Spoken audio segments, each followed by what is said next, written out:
প্রায় 7,90,000 কোটি টাকার বাজেট উপস্থাপন, ঘাটতি 2 লাখ কোটি টাকার বেশি। দাম বাড়ছে সাবান, শ্যাম্পু, মোবাইল, ইলেকট্রনিক্স সহ বেশ কিছু পণ্যের। কমছে চিনি, অপরিশোধিত তেল সহ কয়েকটি জিনিসের। খাদ্য নিরাপত্তা নিশ্চিত করা আমাদের অন্যতম প্রধান অগ্রাধিকার। মূল্যস্ফীতির সাথে এই লড়াইয়ের ফলে আমাদের জিডিপি প্রবৃদ্ধি অন্যান্য বছরের তুলনায় কিছুটা কম হতে পারে। বিদ্যমান উচ্চ মূল্যস্ফীতির প্রেক্ষাপটে নীতিগতভাবে আমরা বিদ্যুতের মূল্য আপাতত না বাড়ানোর সিদ্ধান্ত নিয়েছি।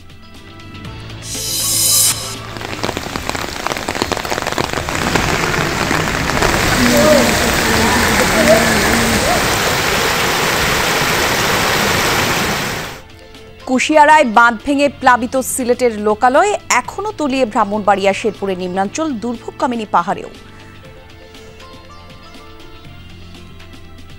আমাদের সীমান্তবর্তী তিনটা ইউনিয়নের প্রত্যেকটি সীমান্ত গেছা সবগুলাতেই এখন বন্যা কবলিত হয়েছে। অনেক পানি উঠে গেছে, প্রত্যেকটা বাড়ি করে পানি উঠে গেছে।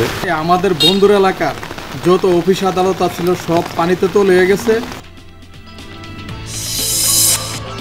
রংপুরে জিএম কাদেরের বাড়িতে হামলার ঘটনায় বিএনপি বৈষম্য বিরোধীদের দুঃখ প্রকাশ। আজকে কথা দিয়ে গেছে, দে ফেল সরি। তারা বলেছে যে ভবিষ্যতে এই কাজ শুধু রংপুরে কেন, ইনশাল্লাহ বাংলাদেশেরও কোথাও হবে না। পাল্টাপাল্টি এজাহার মামলায় রূপান্তর। 4 লেনে উন্নত হচ্ছে সরাইল লাখাই হবিগঞ্জ আঞ্চলিক সড়ক। ঢাকা সিলেট যাতায়াতে সময় বাঁচবে অন্তত 1 ঘন্টা। ব্যয় ধরা হয়েছে 1015 কোটি টাকা। সারা দেশে জমে উঠতে শুরু করেছে কোরবানির পশুর হাট। দাম নিয়ে মিশ্র প্রতিক্রিয়া, চাহিদা বেশি মাঝারি গরুর।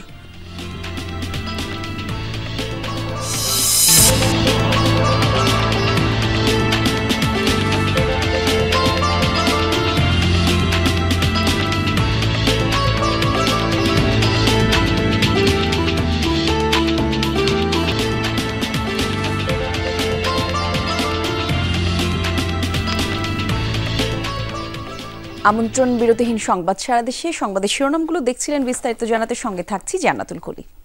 আগামী অর্থ বছরের জন্য 7,89,999 কোটি টাকার বাজেট উপস্থাপন করলেন অর্থ উপদেষ্টা ডক্টর সালেউদ্দিন আহমেদ। এটি চলতি অর্থ বছরের ঘোষিত বাজেটের চেয়ে 7,000 কোটি টাকা কম হলেও সংশোধিত বাজেটের তুলনায় 46,000 কোটি টাকা বেশি। এর আগে প্রধান উপদেষ্টা ডক্টর মোহাম্মদ ইউনূসের সভাপতিত্বে উপদেষ্টা পরিষদের বিশেষ সভায় 2025-26 অর্থ বছরের বাজেট প্রস্তাবনা অনুমোদন দেওয়া হয়।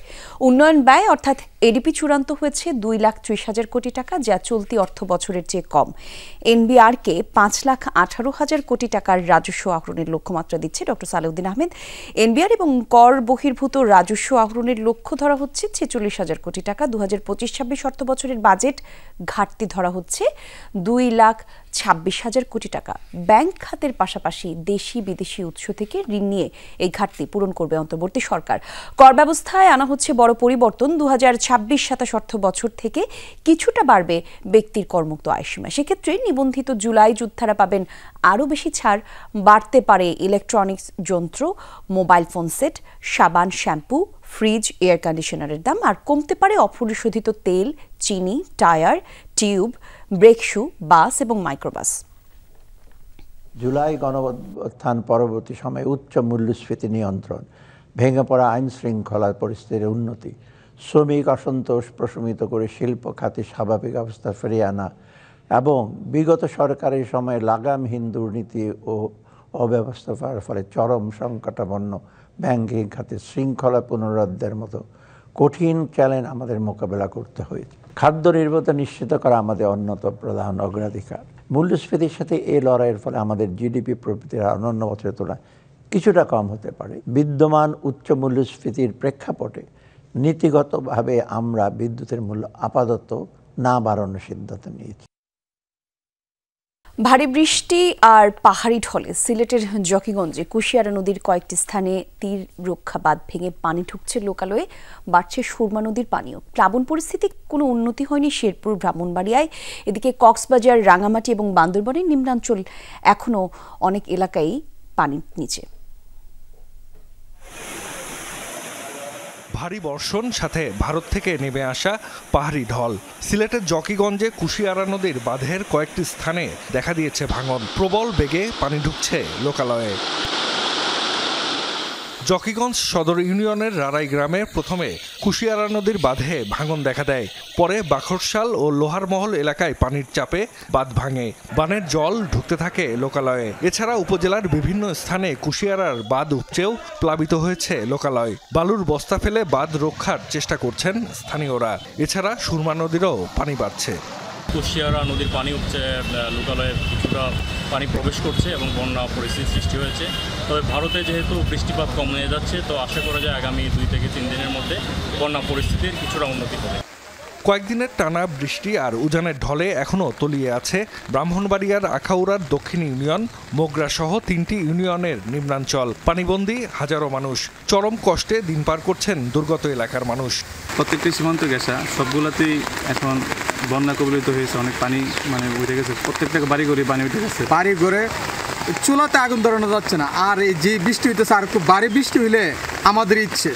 পাহাড়ি ঢলে শেরপুরের ঝিনাইগাতিতে সোমেশ্বরী নদীর পানি আরও বেড়েছে। পানিতে তলিয়ে আছে কালীনগর, পাগলার মুখ সহ নিম্নাঞ্চল। সবজি আবাদ নিয়ে বিপাকে কৃষক। ভারী বর্ষণ ও পাহাড়ি ঢলে কক্সবাজারের উখিয়া, সদর, রামু ও চকরিয়া সহ 9 উপজেলার নিম্নাঞ্চলে জলাবদ্ধতা দেখা দিয়েছে। বাড়িঘরে পানি ঢোকায় ভোগান্তিতে বাসিন্দারা। অনেক জায়গায় তলিয়ে গেছে রাস্তাঘাট। রাঙামাটিতে বৃষ্টিপাত কমে আসলেও বাঘাইছড়ি, বিলাইছড়ি ও জুরাছড়ির নিম্নাঞ্চল এখনও পানিতে তলিয়ে। খোলা হয়েছে আশ্রয় কেন্দ্র। পাহাড় ধসের শঙ্কায় ঝুঁকিপূর্ণভাবে বসবাসকারীদের সরিয়ে নিতে তৎপরতা চালাচ্ছে প্রশাসন। গত 2-3 বার পানি ডুবে আছে ঘরবাড়ি। কিছু মানুষ গবাদি পশু নিয়ে এবং তাদের নিজের থাকার স্থান নিয়ে বিপুল পরিমাণ কষ্টের সম্মুখীন হচ্ছে। বান্দরবনের নাইখাংছড়ি, লামা ও আলীকদমের নিম্নাঞ্চল থেকেও পানি নামেনি। 220টি আশ্রয়কেন্দ্র খুলেছে প্রশাসন। রুমা ও থানচি সড়কে পড়ে থাকা গাছ কেটে যোগাযোগ সচল করেছে সেনাবাহিনী ও ফায়ার সার্ভিসের কর্মীরা। জাহিদ হাসান, যমুনা নিউজ। উজানের ঢলের পানিতে প্লাবিত আখাউড়ার পূর্বাঞ্চল, সেখানকার পরিস্থিতি আমরা জেনে নেব আমাদের সহকর্মী মহিউদ্দিন মিশুর কাছ থেকে। মিশু, দুর্গত এলাকার পরিস্থিতি একটু আমাদের জানাবেন। সেখানকার মানুষরা কিভাবে এই সময়ের মধ্যে তারা আছেন, সেই পরিস্থিতি একটু আমাদের বিস্তারিত বলবেন। কলি, আপনাকে ধন্যবাদ। ভারতের উজান থেকে নেমে আসা পাহাড়ি ঢলের পানির তুলে কিন্তু ব্রাহ্মণবাড়িয়ার আখাউড়া যে পূর্বাঞ্চলের 3টি ইউনিয়ন কিন্তু প্লাবিত হয়েছে, নিমজ্জিত হয়েছে নিম্নাঞ্চল। আমি যদি আপনার মাধ্যমে একটি বিষয় জানিয়ে রাখতে চাই, সেটি হলো গত শনিবার দিবাগত মধ্যরাত থেকে কিন্তু এই পানি, ভারতের যে ঢলের পানি, এই পানি কিন্তু এই সব এলাকায় প্লাবিত হয় এবং এই প্লাবিত হয়ে আমি যদি আমার সহকর্মীকে একটু দেখাতে বলি চারিপাশটা, এই সীমান্ত এলাকার এই সব এলাকা কিন্তু নিম্নাঞ্চলগুলো প্লাবিত হয়ে যে জনবসতি, তারপরে আখাউড়া স্থলবন্দর, আখাউড়া আগরতলা সড়ক, আখাউড়া যে স্থলবন্দরের যে ব্যবসায়ীরা আছেন, ব্যবসায়ীদের যে ব্যবসায়ী প্রতিষ্ঠানগুলো কিন্তু পানি উঠে সেখানে কিন্তু ক্ষতিগ্রস্ত হয়। আমি যদি একটা বিষয় আর জানাতে চাই, সেটা হলো এই বন্যার পরিস্থিতি কিন্তু প্রায় 450 যে মানুষের কিন্তু ক্ষয়ক্ষতি হয়েছে এবং প্রায় হাজারো মানুষ এখনো পানিবন্দী আছে এবং আজকে দুপুর থেকে কিন্তু আপনার বৃষ্টিপাত বন্ধ হওয়ার কারণে বন্যার পরিস্থিতি একটু খানিকটা উন্নতির পথে রয়েছে এবং এই পরিস্থিতি যদি থাকে তাহলে আগামী 2 দিনের মধ্যে কিন্তু যে বন্যা পরিস্থিতি তা কিন্তু কাটিয়ে ওঠা সম্ভব হবে এবং কাটিয়ে ওঠা সম্ভব হবে। এই পরিস্থিতির মধ্যে যদি বৃষ্টি হয়, সেই ক্ষেত্রে কিন্তু বন্যার পরিস্থিতি আরো খারাপের দিকে যাবে। এই ছিল আমার কাছে সর্বশেষ তথ্য। কলি, ধন্যবাদ আপনাকে মিশু। জাতীয় পার্টির চেয়ারম্যানের বাসায় হামলার ঘটনাটি অনাকাঙ্ক্ষিত, এর জন্য দুঃখ প্রকাশ করেছেন রংপুরের বৈষম্য বিরোধী ছাত্র আন্দোলন ও বিএনপির নেতাকর্মীরা। রোববার রাতে রংপুর সেনানিবাসের কমান্ডারের সাথে এক বৈঠকে এমনটা জানান তারা। এদিকে এই ঘটনায় কোতোয়ালি থানায় দায়ের হওয়া পাল্টাপাল্টি এজাহারকে মামলায় রূপান্তর করা হয়েছে। ভাঙচুর করা, মব এর মাধ্যমে রংপুর মহানগরীর আর্মি স্টেডিয়ামে সেনা ক্যাম্প। জাতীয় পার্টির চেয়ারম্যানের বাসভবনে হামলার ঘটনায় রোববার রাতে বৈষম্য বিরোধী ছাত্র আন্দোলন ও বিএনপির নেতাদের সাথে 72 পদাতিক ব্রিগেডের কমান্ডার ব্রিগেডিয়ার জেনারেল হুমায়ুন কাইয়ুমের এই বৈঠক। দুটো পার্টি এবং আরো যারা আছে এ সময় হামলায় জড়িত 2 দলের 4 সদস্য উপস্থিত ছিলেন। জাতীয় পার্টির চেয়ারম্যানের বাড়িতে হামলার ঘটনাকে অনাকাঙ্ক্ষিত দাবি করে দুঃখ প্রকাশ করেন তারা। একই সাথে ভবিষ্যতে আইন শৃঙ্খলা স্বাভাবিক রাখতেও যে কোনো পরিস্থিতিতে সহযোগিতার বিষয়টিও আলোচনায় উঠে আসে। সেদিনে যে অনাকাঙ্ক্ষিত যে ঘটনাটি ঘটেছে, এতে আমাদের যারা ভাই ব্রাদার কেউ ইট হাতে নিয়েছিল, গাছের ডাল ভাঙিয়ে হাতে নিয়েছিল, তাদেরকেও আমরা আমাদের অবস্থান থেকে একটু সচেতন করেছি। আমাদের দেশটাকে নতুন করে গড়ার স্বপ্ন দেখে আন্দোলন করেছি। আগামী দিনেও এই রংপুরকে আরও সুন্দরভাবে এগিয়ে নিয়ে যেতে সেই কাজগুলো করব। আমরা আমাদের 2 জন কর্মীকে সাথে নিয়ে এবং বৈষম্য বিরোধী ছাত্রদের 5-6 জন যারা সম্পৃক্ত ছিল তাদেরকে সাথে নিয়ে আজকে এই আমাদের ব্রিগেডিয়ার হুমায়ুন সাহেব আমাদেরকে চায়ের আমন্ত্রণ জানিয়েছিল। আমরা তাদেরকে নিয়ে এসে ওনার সাথে একটা আলোচনা হলো সেই সমস্যাটার সমাধান হয়েছে। এই দুঃখ প্রকাশের মাধ্যমে জিএম কাদেরের বাড়িতে হামলার পরিস্থিতির প্রাথমিক নিরসন হয়েছে বলে মনে করেন ব্রিগেডিয়ার জেনারেল হুমায়ুন কাইয়ুম। যারা দোষী তাদেরকে চিহ্নিত করার জন্য আমরা একটু হেল্প প্রয়োজন ছিল এবং আজকে খুব সানন্দে এই 2 দলের যারা কর্ণধার তারা এসছেন, এসে তাদেরকে নিয়েও এসছেন এবং তারা বুঝতে পেরেছে যে তারা কাজটা ভালো করেনি। অ্যাকচুয়ালি অনেকের ইচ্ছাও ছিল না, আবেগবশত করেছে। তারা বলেছে আজকে কথা দিয়ে গেছে, দে হ্যাভ ফেল্ট সরি। তারা বলেছে যে ভবিষ্যতে এই কাজ শুধু রংপুরে কেন, ইনশাল্লাহ বাংলাদেশেরও কোথাও হবে না, এই 2 দলের মাধ্যমে অন্তত। শনিবার মধ্যরাতে নগরীর পায়রা চত্বরে সেনা জেরার মুখে পড়েন বিএনপি এবং বৈষম্য বিরোধী ছাত্র আন্দোলনের স্থানীয় শীর্ষ নেতারা। সে সময় হঠাৎই উপস্থিত হন এনসিপির উত্তরাঞ্চলীয় মুখ্য সংগঠক সার্জিস আলম। গেল 29শে মে জিএম কাদেরের বাড়িতে হামলার ঘটনায় পাল্টাপাল্টি মামলা হয়েছে মহানগর কোতোয়ালি থানায়। সরকার মাঝারুল মান্নান, যমুনা নিউজ, রংপুর। নারায়ণগঞ্জের সিদ্ধিরগঞ্জে 2টি হত্যা মামলা এবং একটি হত্যা চেষ্টা মামলায় সাবেক মেয়র সেলিনা হায়াৎ আইভির জামিন আবেদন নামঞ্জুর করেছেন আদালত। নারায়ণগঞ্জ জেলা এবং দায়রা জজ আদালতের বিচারক শামীম আজাদের আদালতে 3 মামলার শুনানি হয়। আইভির আইনজীবীর দাবি 3টি মামলার কোনোটিতেই তার সম্পৃক্ততা নেই। এদিকে রাষ্ট্রপক্ষের আইনজীবীরা জানিয়েছেন একটি হত্যা মামলায় 2 দিনের রিমান্ডে গুরুত্বপূর্ণ কিছু তথ্য দিয়েছেন আইভি। গত 9 মে সাবেক মেয়র আইভিকে নারায়ণগঞ্জে তার নিজ বাড়ি থেকে গ্রেফতার করা হয়। জুলাই আন্দোলনে মিনারুল হত্যা মামলায় গ্রেফতার দেখিয়ে আদালতে তোলা হলে কারাগারে প্রেরণ করানো হয় তাকে। আর এরপর আরও 2 মামলায় তাকে গ্রেফতার দেখানো হয়েছে।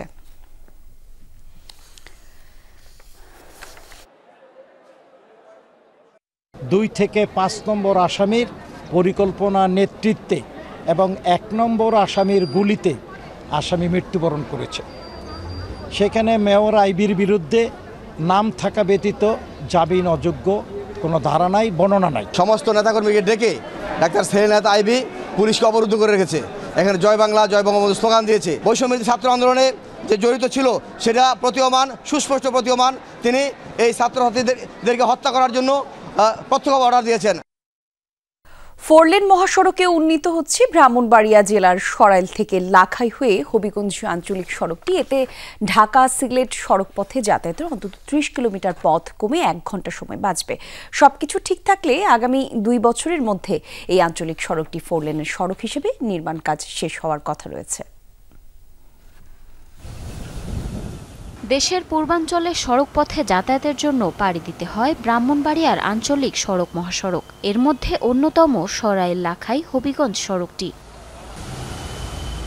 জনভোগান্তি কমাতে 2 লেনের এই সড়ক 4 লেনে উন্নীতের প্রকল্প হাতে নিয়েছে সরকার। ব্রাহ্মণবাড়িয়া ও হবিগঞ্জে মোট 8টি প্যাকেজে নির্মাণ কাজ হবে। ব্রাহ্মণবাড়িয়া অংশে ব্যয় ধরা হয়েছে 335 কোটি টাকা, আর হবিগঞ্জ অংশে 680 কোটি টাকা। এর মধ্যে দরপত্র আহ্বান করা হয়েছে।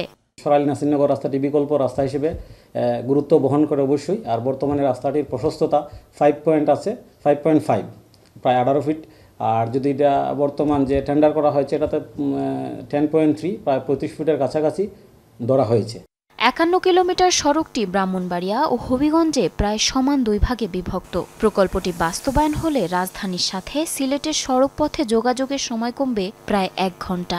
গাড়িগুলো অনেক বাড়ি গাড়ি চলতেছে, কিন্তু টমটম অটোরিক্সা এগুলা অনেক সমস্যা করে, অ্যাক্সিডেন্টের আশঙ্কা বেশি। যোগাযোগ সবচেয়ে ভালো হবে, মনে করেন হবিগঞ্জ থেকে ঢাকা যাইতে সব শর্টকাট রাস্তা হবে, মানে মানুষের দূরত্ব অনেক কমে যাবে। এটা আমাদের এলাকার জনগণ যারা আছে এই রাস্তাটার উন্নয়ন হোক সবাই চায়। প্রকল্প বাস্তবায়নে জমি অধিগ্রহণ করা হবে বলে জানান সংশ্লিষ্টরা। ডিজাইন করা হয়েছে, সেই ডিজাইন অনুযায়ী প্রাকরণ প্রস্তুত করা হয়েছে। পাশাপাশি ডিসি অফিস থেকে যার পাশাপাশি মহাদার কার্যালয় থেকে আমরা ভূমি অধিগ্রহণ একটা এস্টিমেটও পেয়েছি। তো কাজে ভূমি অধিগ্রহণ, ইউটিলিটি শিফটিং এবং নির্মাণ ব্যয় এগুলো সঠিক আছে, এখানে কোনো অতিরিক্ত ব্যয় ধরা হয়নি।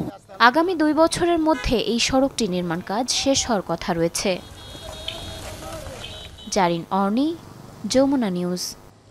ঈদুল আজহায় ঘরমুখো মানুষের যাতায়াত নিরাপদ করতে দেশের বিভিন্ন স্থানে টহল জোরদার সহ বিভিন্ন পদক্ষেপ নিয়েছে আইন শৃঙ্খলা বাহিনী। দুপুরে রংপুর মহানগরীর মডার্ন মোড় পুলিশ সাব কন্ট্রোল রুম এবং র্যাপিড সাপোর্ট সেন্টার উদ্বোধন করেন পুলিশ কমিশনার মজিদ আলী। এরপর পুরো মডার্ন মোড় রোড ঘুরে দেখেন তিনি। বলেন, ঘরমুখো মানুষের যাত্রা নির্বিঘ্ন করতেই এমন পদক্ষেপ। একই সাথে যানজট নিরসন, ছিনতাই সহ সকল পরিস্থিতি নিয়ন্ত্রণে থাকবে বিশেষ ফোর্স।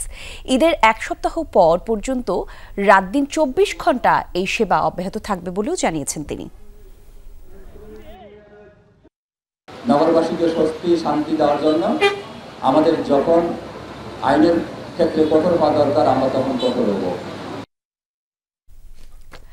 এদিকে সকাল থেকে ভোলার ইলিশা, নাজিরাপুর, চৌমুহনী সহ গুরুত্বপূর্ণ লঞ্চ এবং ফেরিঘাটগুলোতে টহল, জনসচেতনামূলক মাইকিং এবং নৌযানে তল্লাশি করছে কোস্টগার্ড দক্ষিণ জোনের সদস্যরা। ঈদকে ঘিরে নৌপথের যাত্রায় দুষ্কৃতিকারীরা যেন কোনো ধরনের নাশকতামূলক কর্মকাণ্ড ঘটাতে না পারে, সেজন্য কোস্টগার্ডের এই তৎপরতা। দুষ্কৃতকারীরা যেন কোনো ধরনের নাশকতামূলক কর্মকাণ্ড সংগঠিত করতে না পারে, তার জন্য সদা তৎপর রয়েছে কোস্টগার্ডের প্রতিটি সদস্য, যার মাধ্যমে যাত্রীদের নৌযাত্রা নিরাপদ থাকবে বলে আশা করা যায়। যাত্রীকে ট্রেন থেকে ধাক্কা দিয়ে ফেলে হত্যার অভিযোগ উঠেছে খোদ ট্রেনের জুনিয়র টিটিই এবং জিআরপি পুলিশের বিরুদ্ধে। অতিরিক্ত অর্থ আদায় নিয়ে বাকবিতণ্ডার জেরে এই ঘটনা, এমনটা বলছে ভুক্তভোগীরা। ভুক্তভোগী পরিবারের আদালতে মামলাও করেছে। আর একমাত্র পুত্র সন্তানকে হারিয়ে পাগল প্রায় স্বজনরা। সুষ্ঠু তদন্ত করে দোষীদের দৃষ্টান্তমূলক সাজার দাবি স্থানীয়দের।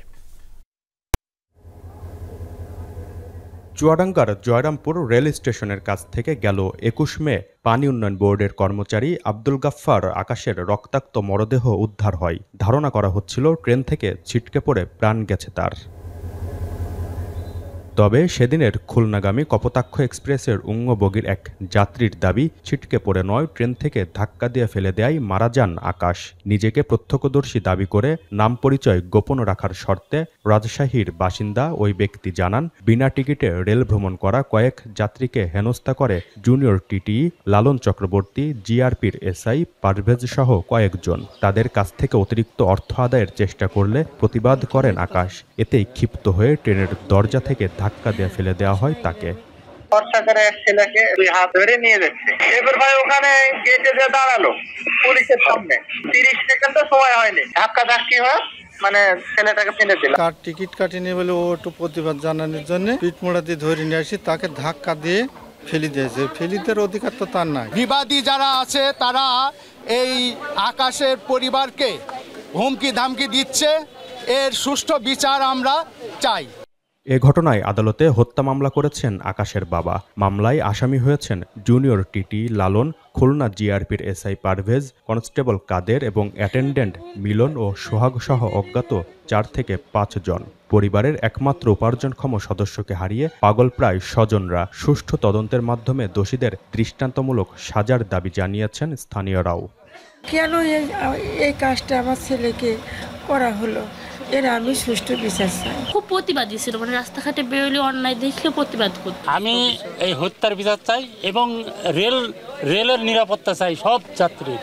এ বিষয়ে মোবাইলে কথা হয় অভিযুক্ত জুনিয়র টিটি লালন ও এসআই পারভেজের সাথে।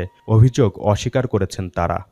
সেদিন তো আমি গাড়িতে ডিউটিতে ছিলাম, কিন্তু গাড়িতে এমন কোনো যাত্রীর সাথে এরকম ধরনের কোনো হিসিং তো আমাদের সাথে হয়নি। এটা সম্পূর্ণ বানোয়াট এবং এটা মানে মিথ্যা অভিযোগ দিছে আমাদের নামে। কিন্তু কোনো যাত্রীকে নিয়ে যে তাকে গাড়ি থেকে এরকম ফেলে দেওয়া, এই ধরনের এরকম তো আমাদের আসলে কাজ না কখনো। তো আমাদের কোনো যাত্রী বা কেউ বলি নাই যে এরকম একটা লোক পড়ে গেছে বা মারা গেছে, আমার কেউ বলি নাই। আমি যখন খুলনা আসছি তখন কন্ট্রোলের থেকে আমাদের বলতেছে যে আপনি কি কর্তৃপক্ষ ট্রেন কিছু করছেন? তারপরে আমি বললাম হ্যাঁ, তা আমি এরকম কোনো ঘটনা জানিনি। এ ঘটনার প্রতিবাদে কপোতাক্ষ এক্সপ্রেস ট্রেন থামিয়ে বিক্ষোভ করেছে গ্রামবাসী। ট্রেনের গার্ডের হাতে তুলে দেওয়া হয় স্মারকলিপি। চিঠি যেহেতু হাতে পেলাম, এটা আমি অবশ্যই যেখানে বরাবর দেওয়া হয়েছে সেখানে পাঠাবো। সেখান থেকে নির্দেশনা আসলে আমরা যে নির্দেশনা আসে সেইটা আমরা পালন করবো ইনশাআল্লাহ। মামলাটির তদন্তভার দেওয়া হয়েছে ডিবি পুলিশকে। জিসান আহমেদ, যমুনা নিউজ, চুয়াডাঙ্গা।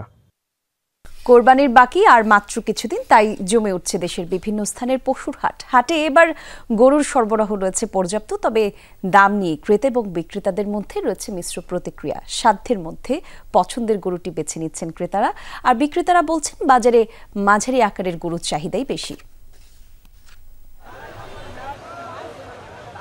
মেহেরপুরের ঐতিহ্যবাহী বামুন্দি নিশিপুর হাট। শতবর্ষী এই হাটে প্রতিদিন 1000-5 পশুর জায়গা হয়। বরাবরের মতো এবারও মাঝারি আকারের গরুর চাহিদাই বেশি, তবে কাঙ্ক্ষিত বেচাকেনা শুরু হয়নি এখনো। ক্রেতা আসছেন, ঘুরছেন, কেউ কেউ পছন্দ করলেও দাম নিয়ে কিছুটা অস্বস্তির অভিযোগ করছেন ক্রেতারা। গত ঈদের থেকে এবারে একটু বেচাকেনা একটু কম হচ্ছে গরুর দামের কারণে। খাদ্য খাবারের সব জিনিসের দাম বেশি, সেই অনুযায়ী গরুর বাজার কম। গত বছর থেকে তুলনামূলক দাম প্রায় বেশি। গরু আমাদের পছন্দ হয়েছে কিন্তু দামে বেশি বলতে। চুয়াডাঙ্গার আমলডাঙ্গা পশুর হাট। সরবরাহ বেশি থাকায় হাট ছড়িয়ে গরুর ঠাঁই হয়েছে মহাসড়কে, তবে পশুর চেয়ে ক্রেতার সংখ্যা কম থাকায় দাম পড়ে যাওয়ার দুশ্চিন্তায় ব্যাপারীরা। এরই মধ্যে জেলার প্রায় 3.5 লাখ গরু পাঠানো হয়েছে দেশের বিভিন্ন হাটে।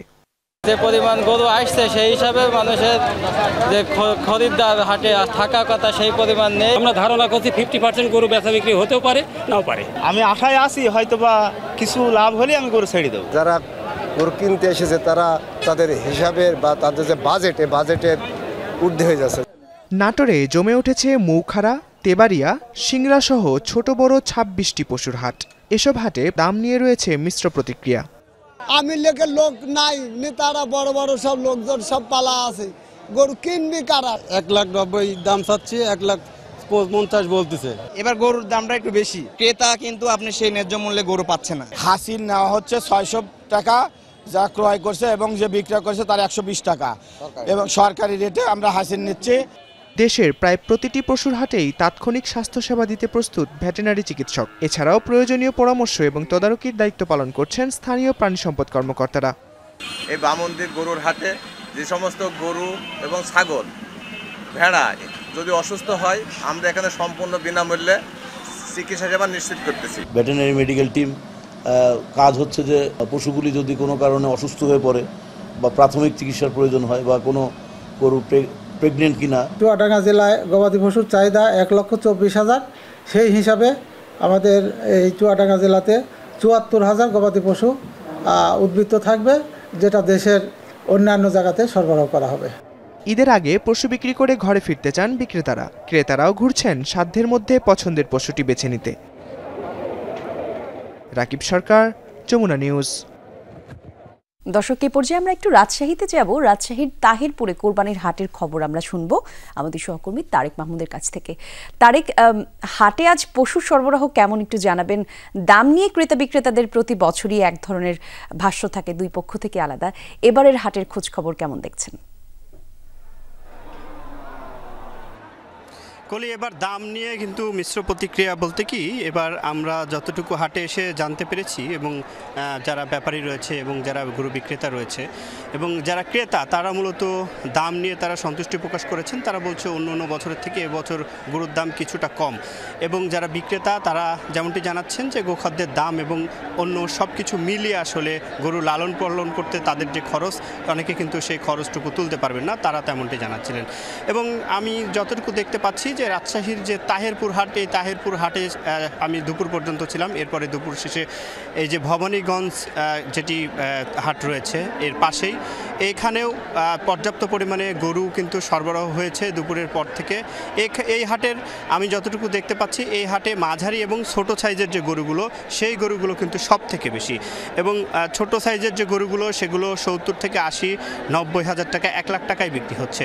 এবং মাঝারি সাইজের যে গরুগুলো রয়েছে, সেগুলো 1 লাখ টাকার ওপরে 1 লাখ 10, 20, 30, 40, 50, 60 এই দামে মূলত এই রাজশাহীর যে এই ভবানীগঞ্জ যে হাটটি রয়েছে, সেই হাটে কিন্তু গরু বিক্রি হয়েছে। এবং আরেকটি বিষয় বলে রাখি, রাজশাহীর যে বড় যে পশুর হাট, রাজশাহীর তাহেরপুর, সিটি হাট, বানেশ্বর হাট, এই 3টি হাটই মূলত সব থেকে বেশি গরু উঠে থাকে। এবং গত কয়েকদিন থেকেও আমি যেমনটি দেখতে পাচ্ছি যে গত 3 থেকে 4 দিন কিন্তু গরুর যে হাটে গরুর সরবরাহ, সেটি কিন্তু পর্যাপ্ত পরিমাণে, এবং ক্রেতা বিক্রেতাদের যে হাকদাম সেটি কিন্তু চলছে। এবং সেই সাথে সাথে এই রাজশাহীর সিটি হাট, বানেশ্বর হাট এবং তাহেরপুরের হাটের যে গরুগুলো রয়েছে, ঢাকা এবং চিটাগাংয়ের যারা ব্যাপারী রয়েছে তারা আসছেন এবং কিনে সন্ধ্যার পরে রাতে কিন্তু ঢাকা এবং চিটাগাংয়ে নিয়ে যাচ্ছেন। ধন্যবাদ আপনাকে তারেক। ঈদুল আজহাকে সামনে রেখে যাবতীয় প্রস্তুতি সম্পন্ন করেছে সাভারের বেসিক চামড়া শিল্পনগরী। কারখানাগুলোতে বাড়তি চাপ সামাল দিতে কেন্দ্রীয় বর্জ্য শোধনাগার সহ বিভিন্ন স্থাপনায় নেওয়া হয়েছে বাড়তি ব্যবস্থা। আসছে কুরবানির ঈদ, চামড়া সংগ্রহের মৌসুম। সাভারের শিল্পনগরীর 142টির প্রতিটা প্রতিষ্ঠানই এখন চরম ব্যস্ততা। একটার পর একটা কাজ করে যাচ্ছেন শ্রমিকরা। ঈদে কাঁচা চামড়া সংরক্ষণে কারখানায় মজুত করা হয়েছে কেমিক্যাল এবং লবণ। চলছে পরিষ্কার পরিচ্ছন্নতার কাজ। উপজাত কঠিন তরল বর্জ্য রাখার জন্য সংস্কার করা হচ্ছে পুকুর।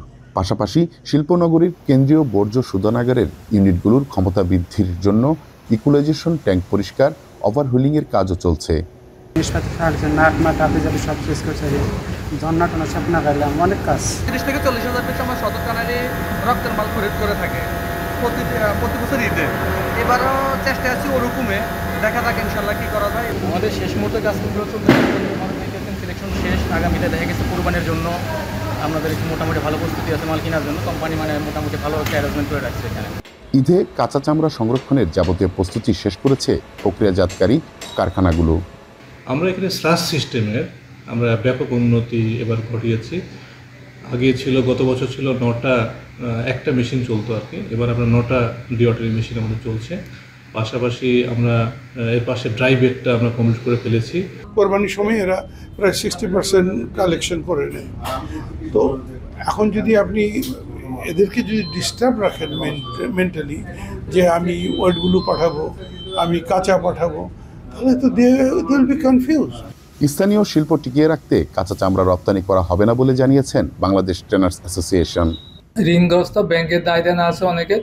যদি আজকে আমরা ওয়েটগুলো বা কাঁচা চামড়া এক্সপোর্ট করে দিই, তাহলে আমাদের স্থানীয় শিল্প হুমকির মুখে পড়বে। আমাদের এখানে ভ্যালুয়েটেড হয় যেটা, সেটাকে আমাদেরকে এখানে কাজ করতে হবে। বেসিক জানিয়েছেন চামড়া সংরক্ষণে নিরবিচ্ছিন্ন বিদ্যুৎ ও পানি সরবরাহ সহ বাড়তি প্রস্তুতি নেওয়া হয়েছে। ঈদের দিন দুপুর থেকে আমাদের কাঁচা চামড়া আমাদের চামড়া শিল্পনগরীতে প্রবেশ করা শুরু করবে, এবং যেহেতু এবার আমাদের চামড়ার পরিমাণ আরও বাড়বে বলে আমরা আশা করছি, সেক্ষেত্রে আমাদের চামড়া শিল্পনগরীতে 50 জন স্বেচ্ছাসেবক থাকবে, এবং জেলা প্রশাসন এবং পুলিশ এক্ষেত্রে আমাদেরকে সর্বতভাবে সহযোগিতা করবে মনে আমাদেরকে ইতিমধ্যে আশ্বস্ত করেছেন। দেশে প্রতি বছর প্রায় 1.5 কোটি গবাদি পশুর চামড়া ক্রয় করা হয়, যার 80 ভাগই সংগ্রহ করা হয় কুরবানির ঈদকে ঘিরে। এবারের ঈদে 1.5 লাখ গবাদি পশু চামড়া সংরক্ষণের লক্ষ্যমাত্রা ধরা হয়েছে। মাহফুজুর রহমান নিপু, যমুনা নিউজ, সাভার।